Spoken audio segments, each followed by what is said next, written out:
The damaged freighter ship came out of space with smoke trailing behind it. On the bridge, alarms screamed warnings about failing engines and broken shields. The ship shook as it entered the atmosphere of Velthora Prime, the capital world of the most powerful empire in the galaxy. Hannah sat quietly in the passenger seat, her hands folded in her lap. She looked like any other human woman, average height, dark hair tied back, wearing simple clothes. But her eyes were different. They were calm, even as the ship crashed toward the planet below. "We're going to die," shouted the pilot, a green-skinned alien with 4 arms. "The landing thrusters are broken." "No," Hannah said softly. "We will land safely." The pilot looked at her like she was crazy. But somehow, the ship's damaged systems suddenly worked better. The engines stopped making terrible noises. The landing was rough, but they survived. Outside the ship, Velthori soldiers waited with their weapons ready. The Velthori were tall, reptilian beings with colorful crests on their heads and scars on their faces that showed their rank. They had ruled the galaxy for thousands of years and did not like surprise visitors. "Come out slowly," commanded Captain Wu, the leader of the port security forces. He was a veteran soldier with deep scars across his crest that marked him as a warrior of high standing. Hannah walked out first, her hands visible and empty. The other passengers followed, mostly traders and refugees from the outer worlds. The Velthori soldiers looked at the humans with disgust. To them, humans were weak, soft creatures who lived short lives and caused trouble. "Take them to the detention center," Captain Wu ordered. "Process them for deportation." The detention center was a gray building with small cells and bright lights that never turned off. Hannah sat on a metal bench, watching the other prisoners. Some cried, others shouted at the guards. A few tried to make deals. Hannah just waited. 3 hours later, Prince Dane arrived at the detention center. He was young for a Velthori royal, only 50 years old, with a bright blue crest and kind eyes. He often visited the detention center to make sure prisoners were treated fairly. His advisor, Kuro, always told him this was a waste of time. "Your Highness," Captain Wu said with a bow, "these are just common refugees. Nothing important." Prince Dane walked slowly through the detention area, looking at each prisoner. When he reached Hannah's cell, he stopped. She was sitting perfectly still, her eyes closed like she was sleeping, but he could see she was awake. "You," he said, in the human language. "What is your name?"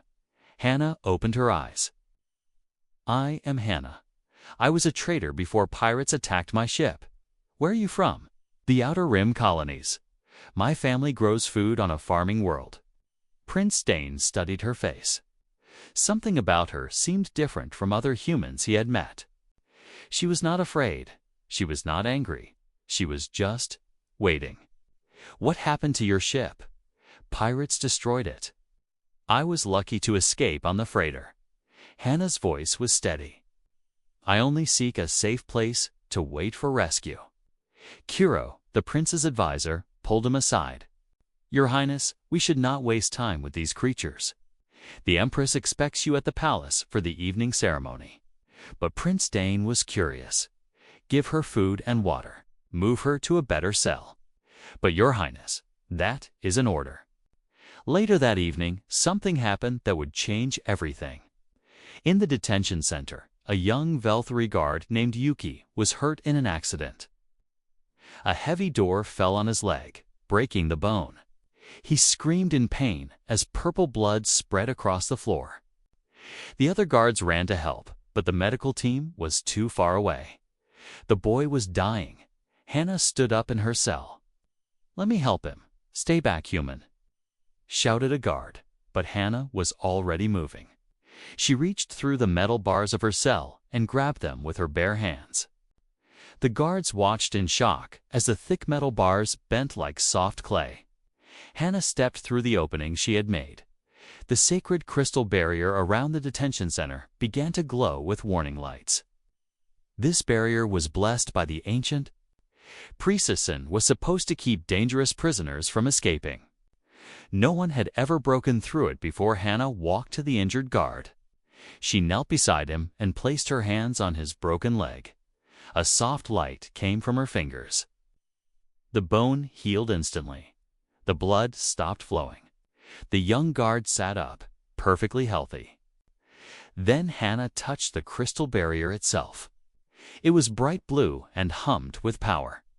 The moment her skin made contact, the entire barrier exploded into tiny pieces. The sound was like thunder. Crystal dust fell like snow across the detention center. Every guard stopped moving. Every prisoner went silent. The sacred barrier had been destroyed by a simple touch. Captain Wu arrived running. When he saw the broken barrier and the bent metal bars, his face went pale. "Impossible," he whispered. "The barrier has protected this place for 1,000 years." "I was only trying to help," Hannah said calmly. The boy was hurt. By the next morning, news of the broken barrier had reached the palace. Empress Myra, ruler of the Velthari Empire, called an emergency meeting with her advisors. "A human destroyed the sacred barrier," she asked, her voice sharp with anger. "Yes, Your Majesty," reported Captain Wu. She touched it, and it shattered completely. Scholar Yun, the Empire's chief historian, looked through his ancient books. "Your Majesty, the law is clear. Anyone who destroys a sacred barrier must face trial by combat against the Apex Guardian." The Empress's eyes widened. "Yes, Your Majesty. It is the ancient law." Prince Dane stepped forward. "Mother, surely we can make an exception." She was trying to save a life. "The law does not care about intentions," Empress Mira said coldly. "If we ignore the ancient laws, we show weakness. Other worlds will think they can break our rules without punishment." The Apex Guardian was the most feared creature in the galaxy. It was as tall as a building, with skin like crystal and eyes that burned with inner fire. It had killed every challenger for the past 2,000 years. Most beings died just from looking at it directly. When the guards told Hannah about her trial, she simply nodded. "Do you understand what this means?" Captain Wu asked. "The Apex Guardian has never been defeated. You will die." Hannah looked at him with those calm, strange eyes. "We will see." The trial was set for 3 days later. News spread across the galaxy. Everyone wanted to watch the human who thought she could fight a godlike creature and live. Most people came to see her die quickly, but something in Hannah's quiet confidence made Prince Dane wonder if there was more to this human than anyone realized. The Grand Colosseum was the largest building on Velthora Prime. It could hold 1 million people, and today every seat was full. Beings from across the galaxy had come to watch the trial. Some came hoping to see justice. Most came to watch a human die. Prince Dane sat in the royal box next to his mother. Empress Myra, his sister, Princess Nari, was there too, along with all the important nobles and military leaders. Captain Wu stood at attention behind them, his hand on his weapon. "This is madness," Princess Nari whispered to her brother. "That human woman will be killed in seconds." "Maybe," Prince Dane said quietly, "but something about her feels different." Down. In the arena, Hannah stood alone in the center. The floor was made of black stone that had been blessed by ancient priests. She wore simple gray clothes and had no weapons. Round her, the crowd made noisome cheering, some laughing, some placing bets on how quickly she would die. Hannah looked up at the royal box. For a moment, her eyes met Prince Dane's. She nodded once, then turned back to face the center of the arena. The ground began to shake. A hole opened in the black stone floor. It was perfectly round and very deep. Strange lights flashed inside. It shed blue-green colors that had no names. The air above the hole began to bend and twist like water, Then the apex guardian rose from the depths. It was enormous. Its body was made of living crystal that changed colors as it moved. Its head touched the top of the Colosseum dome. Its eyes were like burning stars.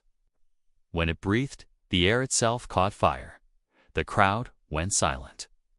Even the bravest warriors felt fear looking at the guardian. Some people fainted. Others tried to leave, but found they could not move their legs.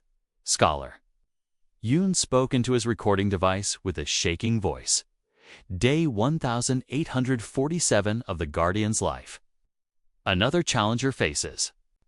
The trial, expected survival time, less than 10 seconds. The Guardian looked down at Hannah. Its voice was like thunder and earthquakes combined. Human, you have broken the sacred law. Prepare to die. Hannah did not move. She did not run. She did not even look afraid. I am ready, she said in her normal voice, but somehow everyone in the Colosseum heard her clearly. The Guardian raised one massive arm. Energy gathered around its claws, enough power to destroy a city. The air cracked like glass. Lightning jumped between its fingers. Witness the power of the apex. The Guardian struck down with all its might. The energy beam was white-hot and wider than a building. It hit the arena floor where Hannah stood and exploded with the force of a nuclear bomb. The explosion was so bright that people covered their eyes. The sound was so loud that windows broke across the city. Smoke and dust filled the air. When the smoke cleared, everyone expected to see nothing but a burned crater. Instead, they saw Hannah. She stood in exactly the same place, completely unharmed. Her clothes were not even burned. She looked bored. Is that all? She asked. The crowd gasped. Captain Wu grabbed his scanner and pointed it at Hannah. The device made confused beeping sounds and showed error messages. That's impossible, he whispered. My scanner can't read her properly. It's like she's not completely human. The Guardian roared with anger. It had never failed to kill a challenger before. It attacked again, this time with both arms. Purple energy and blue fire shot from its claws at the same time. Hannah walked forward. She did not dodge. She did not run. She walked straight through the deadly energy like it was warm rain. What is she? Princess Neri asked, leaning forward in her seat. Prince Dane was staring with wide eyes. I don't know, but she's incredible. The Guardian tried again and again. It used ice that could freeze a star. It used sound waves that could shatter mountains. It used gravity itself as a weapon. Nothing worked. Every attack passed through Hannah or around her, like she existed in a different reality. Finally, the Guardian stopped attacking. It was breathing hard, something it had never done before in 2,000 years. What are you? It demanded. Hannah tilted her head. I am human, but I am also something more. She began walking toward the Guardian. Each step she took made the ground shake, but not from weight. It shook from power. You have been alone for so long, Hannah said, her voice gentle now, fighting challenger after challenger, killing them because that is what you were made to do. But you are tired, aren't you? The Guardian's glowing eyes flickered. For a moment, something like sadness crossed its crystal face. I have done my duty. For 2,000 years, I have protected the Empire. I know, Hannah said. She was now standing right in front of the massive creature. You have been a good guardian, but your watch is over now. She reached up and touched the Guardian's massive foot with her small hand. What happened next was impossible to understand. Reality seemed to bend around Hannah's touch. Space twisted. Time slowed down. Colors that had no names flashed through the air. Then Hannah pulled back her other hand and struck the Guardian once in the center of its chest. The blow looked gentle, like she was knocking on a door. The Guardian's eyes went wide. Cracks appeared across its crystal body. Light leaked out from the cracks, growing brighter and brighter. "Thank you," the guardian whispered. Its voice was peaceful now, not angry. "I can finally rest." The massive creature began to crumble, not violently, but slowly, like sand being blown by wind. The crystal body turned to glittering dust that sparkled in the arena lights in seconds. The Apex Guardian, invincible for 2,000 years, was gone. The silence that followed was complete. 1,000,000 beings sat in total shock. No one moved. No one breathed. Hannah stood alone in the center of the arena, surrounded by sparkling dust that had once been a godlike creature. Then she looked up at the royal box again and smiled.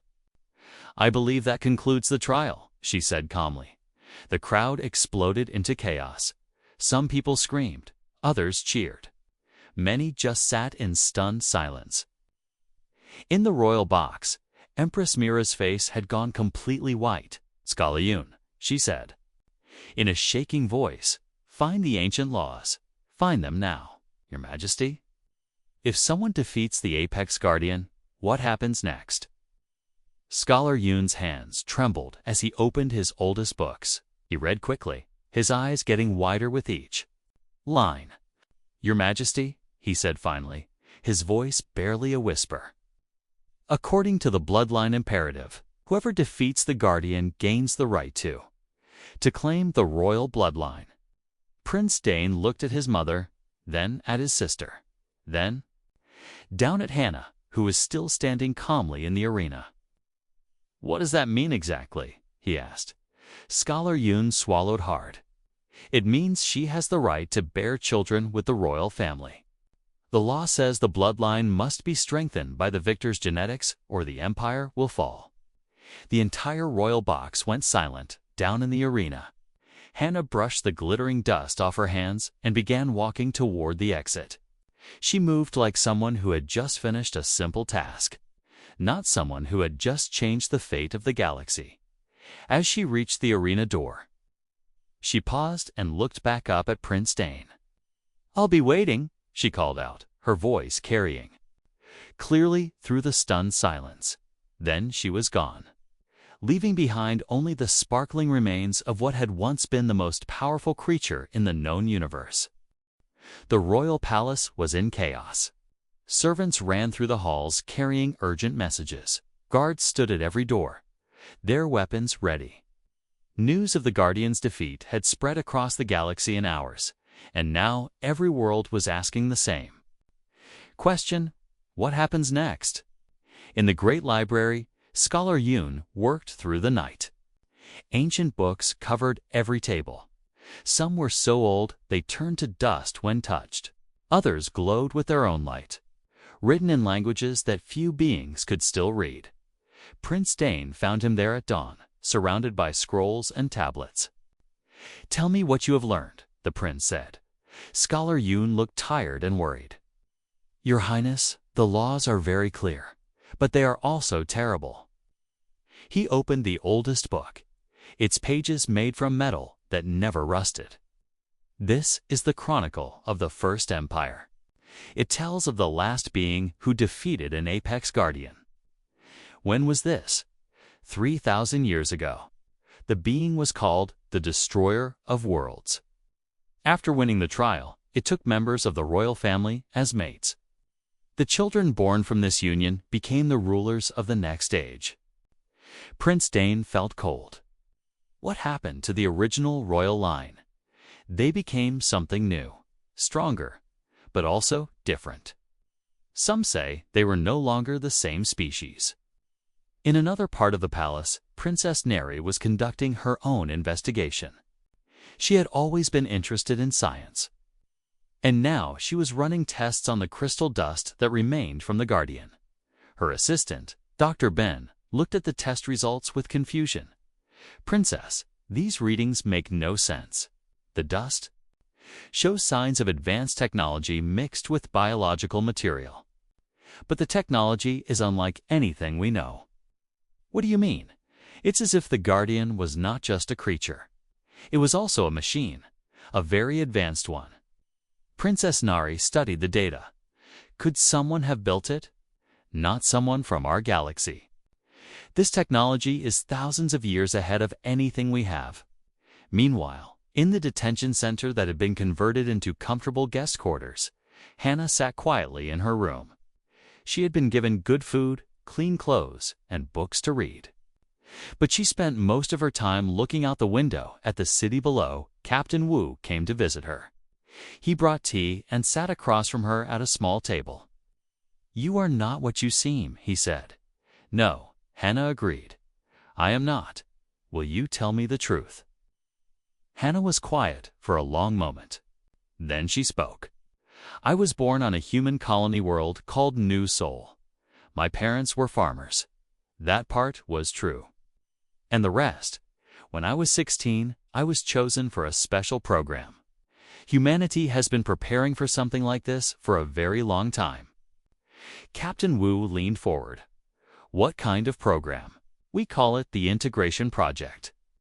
For hundreds of years, humans have been studying other species, learning about their cultures, their strengths, their weaknesses. We knew that one day we would need to prove ourselves worthy of a place in the galaxy. So you were sent here as a spy." "Not exactly. I was sent here to test something, to see if a human could survive in the strongest empire in the galaxy. I did not expect to have to fight the Guardian. But you knew you could win." Hannah smiled sadly.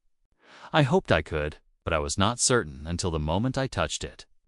That evening, Empress Myra called a meeting of the High Council. The most important nobles and military leaders gathered in the throne room. The air was thick with tension. "We face an impossible situation," the Empress began. "The ancient laws are clear. The human has won the right to join our bloodline. But if we accept this, what happens to our empire?" Commander Su, leader of the military, spoke first. "Your Majesty, we cannot trust this human. She defeated our greatest protector with one blow. What if she is the advanced scout for an invasion?" "She could have killed us all already if that was her plan," Prince Dane said. "She had the power to destroy the Guardian. She could destroy this palace just as easily. That makes her more dangerous, not less," Commander Su replied. Scala Yun stood up. "Your Majesty, I have found something important in the old records. The bloodline imperative is not just a law. It is a survival mechanism." "Explain." Few thousand years, our empire faces a crisis that threatens to destroy us. The Guardian trial exists to find beings powerful enough to help us survive these crises. The law forces us to integrate their strength into our bloodline. Princess Nari had been quiet until now. "I have been studying the Guardian's remains. I believe Scholar Yun is correct. The Guardian was not just protecting us, it was testing challengers to find one worthy of joining us." "But she is human," said Noble Te, an elderly advisor. "How can we mix our blood with such a primitive species?" "Do not think she is entirely human anymore," Princess Nari said. "The technology in her body is unlike anything I have seen. She has been changed, enhanced, evolved." The debate continued for hours. Some council members wanted to ignore the ancient law. Others wanted to exile Hannah from their world. A few suggested they should try to kill her before she could claim her rights. Finally, Empress Mira raised her hand for silence. "Bring the human here," she commanded. "I will speak with her myself." An hour later, Hannah entered the throne room. She walked calmly between two rows of armed guards. When she reached the throne, she bowed respectfully, but did not kneel. "You know why you are here," the Empress said. "I do. The law says you have the right to bear children with my family. Do you claim this right?" Hannah looked around the room, meeting the eyes of each council member. Finally, her gaze settled on Prince Dane. "I did not come here seeking this right," she said. "But I understand its importance to your people." "That is not an answer." "Your Majesty, I am not the same human who arrived on your world 3 days ago." Defeating the Guardian changed me. I can feel new knowledge in my mind, new power in my body. I think this was meant to happen. Prince Dane stepped forward. What are you saying? Hannah turned to face him. I am saying that I believe our peoples are meant to be joined, through conquest, but through unity. The Guardian showed me something when I touched it, a vision of the future. What kind of vision? A threat is coming to this galaxy, something that makes the Guardian look weak. Neither humans nor Velthari can face it alone, but together, with our strengths combined, we might have a chance. The throne room went silent. Outside, thunder rolled across the sky, as if the planet itself was responding to her words. Empress Mira studied Hannah for a long moment. If what you say is true, then the choice is not whether to follow the ancient law. The choice is whether our empire survives at all. Yes, Hannah said simply. Prince Dane felt his heart racing. He had been attracted to this mysterious human from the moment he met her. Now he was learning that their union might be the key to saving both their peoples. Mother, he said quietly, I volunteer. The Empress looked at her son with surprise and pride. You understand what this means? I understand that sometimes a prince must put duty before personal desires. But in this case, duty and desire point in the same direction. Hannah smiled at him. It was the first truly warm expression she had shown since arriving on their world. Then it is decided, Empress Mira said. Scholar Yoon, prepare the ceremony. We will follow the ancient law. As the council members filed out of the throne room, Princess Nari approached Hannah. I want to understand how this happened, she said. Will you let me study you? Of course. But Princess, you should know the changes are not finished. When your brother and I join, when our children are born, everything will be different. Different how? Hannah's eyes began to glow with a soft light. Better, stronger, ready for what is coming. Outside the palace, the first of many alien ships began arriving in orbit. Word of the Guardians' defeat had spread, and now representatives from every major power in the galaxy were coming to see what would happen next. The age of the old empire was ending. The age of something new was about to begin. 3 weeks had passed since the Guardians' defeat. The wedding ceremony between Prince Dane and Hannah was planned for the next day. But across the galaxy, something dark was stirring. Commander Su stood in the communications center, his face grim. Messages were arriving from every corner of the empire. The news was always the same. Other powerful beings like Hannah had appeared on different worlds. Report. He ordered his aide, Lieutenant Jin. Sir, we have confirmed sightings on 15 worlds, beings who look human but possess impossible abilities. On Krell Prime, one of them stopped a volcanic eruption with their bare hands. On Zorba Station, another one fixed a dying star by touching it. Commander Su felt cold fear in his chest. How many more are there? We don't know, sir, but intelligence suggests this is coordinated. These are not random events. In her laboratory, Princess Nari was making discoveries that frightened her. She had been studying samples of Hannah's blood for weeks. The results were unlike anything in scientific records. Dr. Bin rushed into the lab, carrying a data tablet. Princess, you need to see this immediately. What is it? I compared Hannah's genetic structure with our own. The results are ... impossible. Princess Nari looked at the data. Her eyes went wide. This can't be right. Run the test again. I have run it 12 times. The results are always the same. Hannah's genetics are not just compatible with ours. They are perfectly designed to complement our biology. It's as if someone created her specifically to breed with our species. But that would mean ...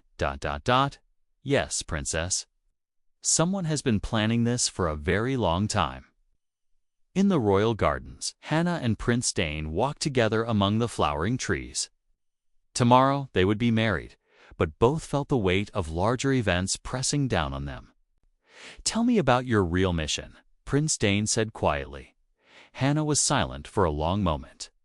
"How much do you want to know?" "Everything." She stopped walking and turned to face him. "Humanity has been preparing for galactic expansion for 300 years. We knew we were too weak to conquer other species through force, so we chose a different path." "What kind of path?" "Integration. Evolution. We studied every major species in the galaxy. We learned their languages, their cultures, their biology. Then we began changing ourselves to be compatible with them." Prince Dane felt his heart race. "You were made to seduce us, not seduce. Unite. There is a difference." Hannah's voice was gentle. "I was created to be a bridge between our peoples. But Dane, what I feel for you is real." "That was not part of the plan." "What was the plan?" Hannah looked up at the alien stars. "To prepare for what is coming. The threat you mentioned before." "Yes. My people call them the Devourers. Tia, beings from outside our galaxy. They consume entire star systems, turning everything into energy to feed themselves. They destroyed the galaxy that humanity originally came from." Prince Dane stopped breathing. "Humanity is not from this galaxy. No, we are refugees. Our ancestors fled here 5,000 years ago after the Devourers destroyed our original home. We have been hiding and preparing ever since. And now they have found you again. They have found us. Our long-range sensors detected their approach 6 months ago. They will reach the outer rim of this galaxy within 2 years." That night, Emperor Myra called an emergency meeting. Only the most trusted advisors were present: Prince Dane, Princess Nari, Commander Sue, Scholar Yoon, and Captain Wu. "What Hannah has told us changes everything," the Empress began. "If humanity has been planning this integration for centuries, then we are not dealing with a simple marriage alliance." Scholar Yoon had spent the day researching historical records. "Your Majesty, I have found references to similar events throughout galactic history. Every few thousand years, mysterious beings appear and integrate with local populations. Each time, it happens just before a major catastrophe. Do you think this has happened before?" "I think it has happened many times. I believe the Guardian itself was created by a previous cycle of integration.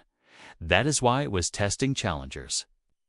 It was waiting for the next wave of refugees to arrive." Princess Nari shared her genetic research. "The biological evidence supports this theory.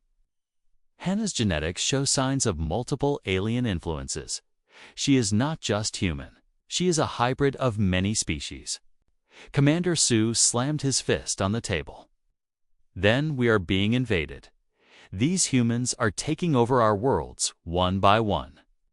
"No," Prince Dane said firmly. "They are trying to save us." "How can you be sure?" "Because if they wanted to conquer us, they would not need to marry us. Hannah could have killed the Guardian and then killed all of us. Instead, she chose to follow our laws." Captain Wu had been monitoring communications all day. "Your Majesty, I have troubling news. Several other galactic powers have detected the human activities. The Nexus Confederation is mobilizing their fleet. The Star Republic has declared humanity a threat to galactic security. They plan to attack," the Empress asked. "Intelligence suggests a joint operation. They want to destroy Earth's colonies before the humans can complete their integration with other species." In her quarters, Hannah felt the change beginning. Her body was preparing for the union with Prince Dane. But it was more than biological. She could feel new knowledge flowing into her mind. Ancient memories from species that had faced the Devourers before. She saw visions of the last time the Galaxy Eaters had come. Entire civilizations turned to ash, stars going dark one by one. Only those who had integrated with the refugee species had survived. A soft knock came at her door. It was Princess Nari. "May I come in?" Of course, Princess Nari sat down across from Hannah. "I know what you are, what you really are. Do you? You are not just a hybrid. You are a living library. You carry the genetic memories of every species that survived the last Devourer attack." Hannah nodded. "My people call us memory keepers. We preserve the knowledge needed to fight the Devourers. How many times has this happened? This will be the fourth cycle in galactic history. Each time, the Devourers grow stronger. Each time, fewer species survive. What makes you think this time will be different?" Hannah's eyes began to glow with that strange inner light. "Because this time, we have learned to work together before the attack begins. In previous cycles, species only united after the Devourers arrived. By then, it was almost too late. The next morning brought terrible news. A massive fleet had assembled at the galaxy's edge. Ships from 12 different star nations, all united in their desire to destroy humanity before the integration could be completed. Commander Sue burst into the wedding preparation chamber. "Your Majesty, the combined fleet is moving toward Earth's colonies. They will attack in 72 hours. Empress Mira felt the weight of decision crushing down on her. "How large is this fleet?" "Over 10,000 ships. Enough firepower to destroy 100 worlds." Prince Dane looked at his mother, then at Hannah. "What do we do?" Hannah stood up, her wedding dress shimmering with an energy that seemed to come from within. "We show them that integration is not conquest. We show them that unity makes us stronger, not weaker." "How?" "By defending Earth together, Velthari and human, fighting side by side." Commander Sue laughed bitterly. "Our fleet has only 2,000 ships. Even combined with the human forces, we would be outnumbered 5-1. Hannah smiled. "Commander, you still do not understand what integration really means." She touched Princess Nari's hand. Immediately, the princess gasped as new knowledge flooded her mind. Memories of technologies beyond imagination. Weapons that could turn space itself into a barrier. Ships that moved faster than light without engines. "The knowledge is already here," Hannah said. "In your genetic code, sleeping until awakened. Tomorrow's wedding is not just a ceremony. It is the activation key that will unlock your species' true potential." Prince Dane felt the electricity running through his veins. "You mean we can access this knowledge too?" "All of you can. Once the genetic lock is opened, the memories will spread through your entire population within days. You will remember technologies your ancestors used to fight the Devourers. You will remember how to build ships that can travel between galaxies. You will remember how to turn stars into weapons." Empress Myra stared at Hannah with new understanding. The ancient laws, the guardian, the integration cycles. It has all been preparation for this moment. Yes, and now we must choose. Do we face the coming darkness as separate, weak species, or do we face it as one people, strong enough to not just survive, but to drive the Devourers back forever? Outside the palace, The first ships of the enemy fleet appeared as dots of light in the sky. In 72 hours, they would arrive in force. But tomorrow, everything would change. Tomorrow, a new age would begin. The wedding would not just unite two people. It would awaken a sleeping giant that had been waiting for this moment for 5,000 years. The question was, would they be ready in time? The wedding began at dawn. Instead of waiting for the perfect moment, Empress Mira had moved the ceremony forward. The enemy fleet would arrive in 18 hours, and they needed every minute to prepare. The great temple was filled with thousands of people. But this was not a normal celebration. Everyone knew that this wedding would change their world forever. Some were excited, others were afraid. All of them understood that nothing would ever be the same. Hannah walked down the aisle, wearing a dress that seemed to be made of starlight itself. The fabric shifted and flowed like liquid energy. Prince Dane stood at the altar, wearing the ancient armor of his ancestors. The metal was black and silver, covered with symbols that glowed softly in the temple light. Scholar Yoon performed the ceremony using words that were older than recorded history.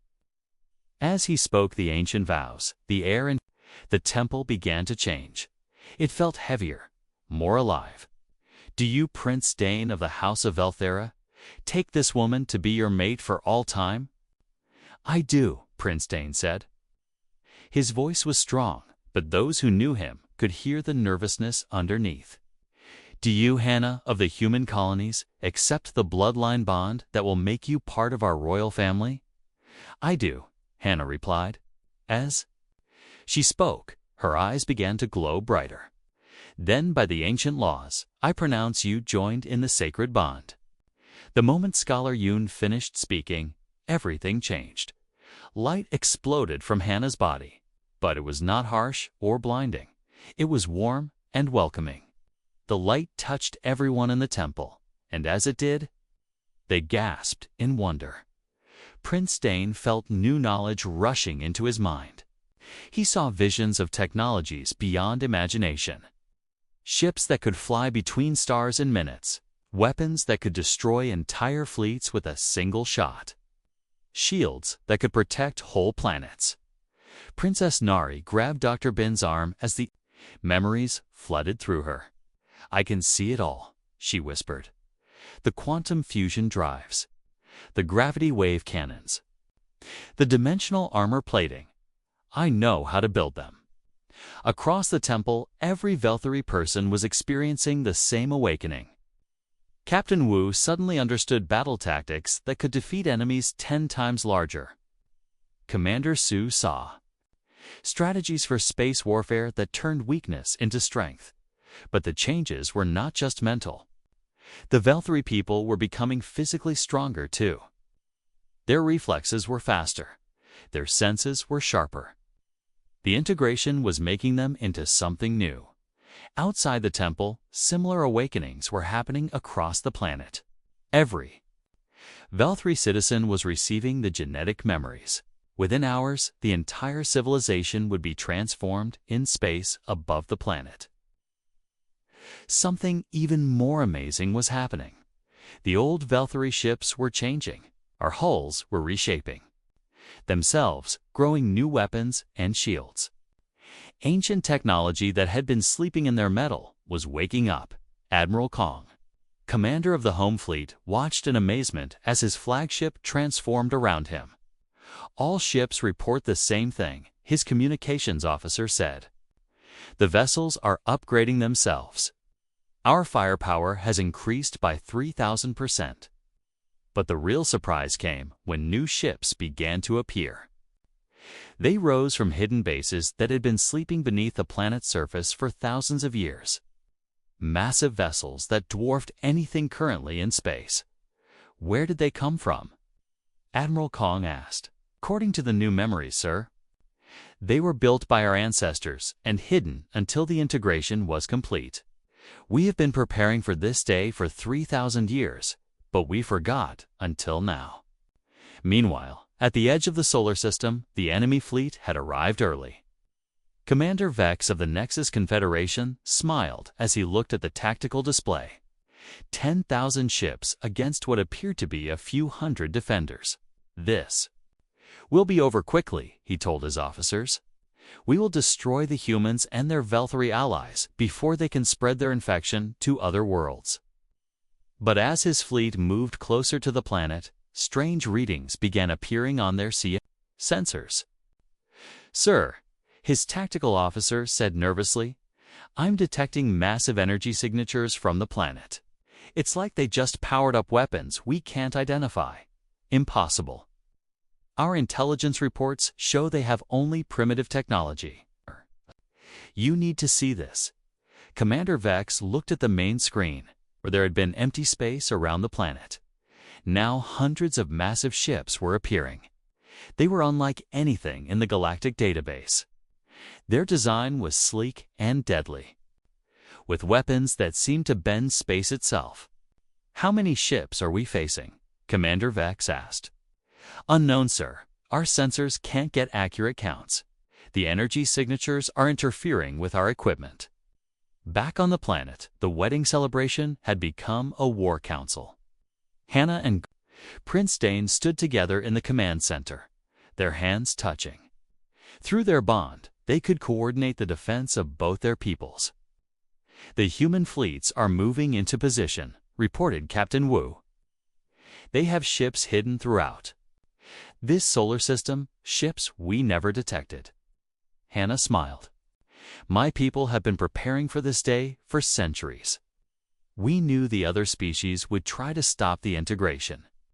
"How many ships do we have?" Princess Nari asked. "Enough," Prince Dane said. Through the genetic memories, he could see the true size of their combined forces. More than enough. Commander Su was studying the tactical displays. "The enemy fleet is massive, but they're spread out. They expected to face primitive defenses. They're about to learn how wrong they were," Hannah said. "The battle began when the enemy fleet reached the outer planets. But instead of finding weak defenders, they encountered something that should have been impossible. Human and Velthari ships fought side by side with perfect coordination. Their weapons were unlike anything the enemy had ever seen. Energy beams that could destroy a ship from a light year away. Fighters that moved faster than light itself. But the real shock came when the enemy realized they were not just fighting ships. Entire asteroids and small moons had been turned into weapons platforms. The defending forces had turned the solar system itself into a fortress. Commander Vex watched in horror as his mighty fleet was torn apart. Ships that had been invincible for centuries were destroyed in seconds. His weapons could not even damage the enemy shields. "Retreat," he ordered. "All ships, retreat immediately." But it was too late. The human and Velthari forces had surrounded the enemy fleet. There was nowhere to run. Within 3 hours, the battle was over. Of the 10,000 enemy ships, fewer than 100 escaped to carry word back to their governments. The rest were destroyed or captured. In the aftermath, as the last enemy ships fled toward the edge of the galaxy, Hannah and Prince Dane stood on the palace balcony. The sky above them was filled with the combined fleets of their two peoples, now united as one. "It is finished," Prince Dane said. "No," Hannah replied, placing her hand on her stomach. She could already feel the new life growing within her. "It is just beginning." Across the galaxy, other integration ceremonies were taking place. On a dozen world's human memory keepers were joining with local populations. Each union brought new strength, new knowledge, new hope. The Devourers were still coming. The long-range sensors showed their dark ships moving between the stars, consuming everything in their path. But now, for the first time in galactic history, the species of this galaxy would be ready for them. Empress Mira joined them on the balcony. She looked older than before, but also somehow stronger. "What happens now?" she asked. Hannah looked up at the stars. "Now we prepare the galaxy for what is coming. The integration has begun, but it will take time to spread to all the worlds that need it, and the children." Prince Dane placed his hand over Hannah's, feeling the warmth of the new life beneath. "Our children will be the first of a new species, stronger than either human or Velthari alone. They will lead the fight against the Devourers. How long do we have?" 2 years until the first Devourer scouts arrive. 10 years until their main fleet reaches us." Anna's eyes glowed with determination. "But this time will be different. This time, we will not just survive. We will win." Far below them, the people of both species worked together to build the ships and weapons they would need. The genetic memories had given them knowledge. But it would take time and effort to turn that knowledge into reality. In the distance, other ships were already leaving for the far corners of the galaxy. They carried memory keepers to other worlds, spreading the integration to species that had never heard of humans or Velthari. The old age of separate, competing civilizations was ending. The new age of unity was beginning. And in 10 years, when the Devourers finally arrived, expecting to find a galaxy of weak, divided species, they would instead face something that had never existed before: a united galaxy, armed with the combined knowledge of countless civilizations and led by beings who carried the best traits of every species that had ever faced the darkness. The war for the galaxy's survival had not yet begun, but the foundation for victory was already being laid, one wedding at a time.